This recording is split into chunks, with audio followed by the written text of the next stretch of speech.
I'm Caitlin Chantry. And I'm Mark Brzezinski. And we're here from VideoGameInfo.com, where we just took a look at EA's upcoming Dead Space 3. So, Mark, you played the majority of the demo. I jumped in to help you out.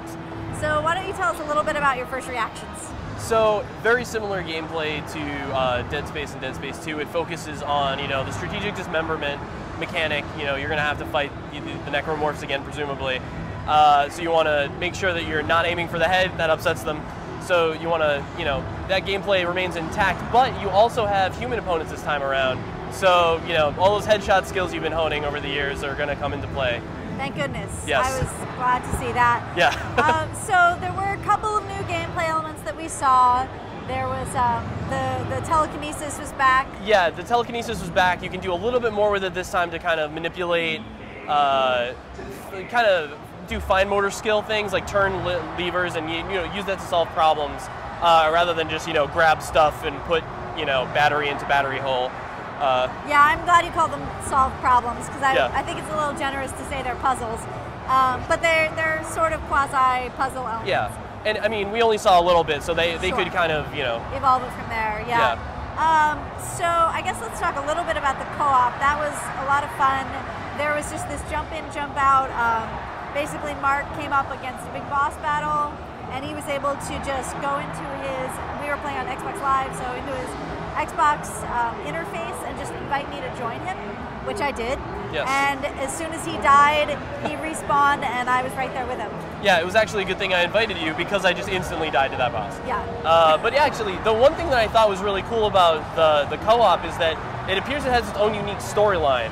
So we had somebody who was helping Isaac out, and we got a little cutscene when we went into this one area where in single-player mode we didn't have that.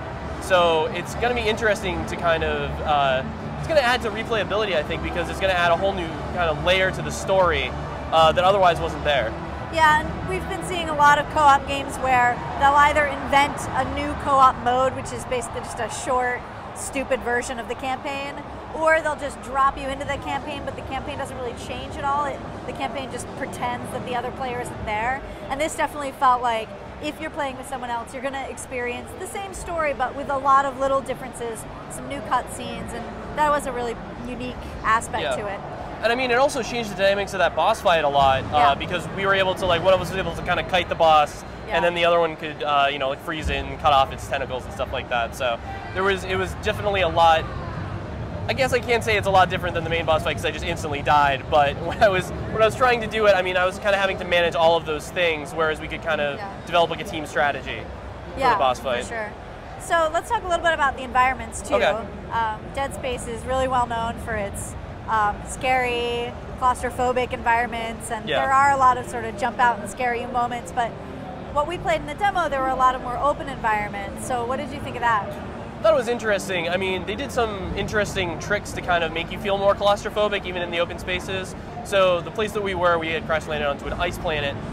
So they kind of created claustrophobia, kind of Silent Hill method of inducing fog, except in this case it was a blizzard. So it limited visibility quite a bit and made you feel like you were, just very in a tight space, even though you were in this wide open area. So they did some cool tricks like that with for limiting your visibility. Yeah, and because there were a lot of impediments, it was very natural to use the sort of pseudo cover system that was built into the game.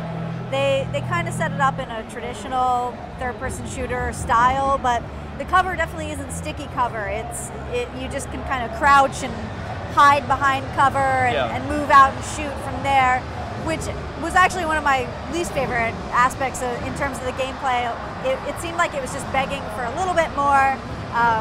Whereas you just kind of ran in and were like, I'm just going to run in and shoot everything, and it was a little more conducive to that, I thought. Yeah, I lined up people so that if they were shooting at me, they'd be shooting their friends, and then I just, kind of went down the line, which worked out well for me, because I didn't have to bother with any of the cover stuff. Right, and whereas I was trying to hide behind crates and then kind of come out and take shots, and it didn't work quite as well because the cover system, I think, is really just there as a supplement to the gameplay and not as a primary gameplay mechanic. So, any other last thoughts about it? No, it looks like kind of more the same, but with enough interesting twists that I'm kind of looking forward to trying it out. Yeah, for sure. So we'll have to wait and see what it's like when it comes out. But in the meantime, that's our first look at Dead Space 3.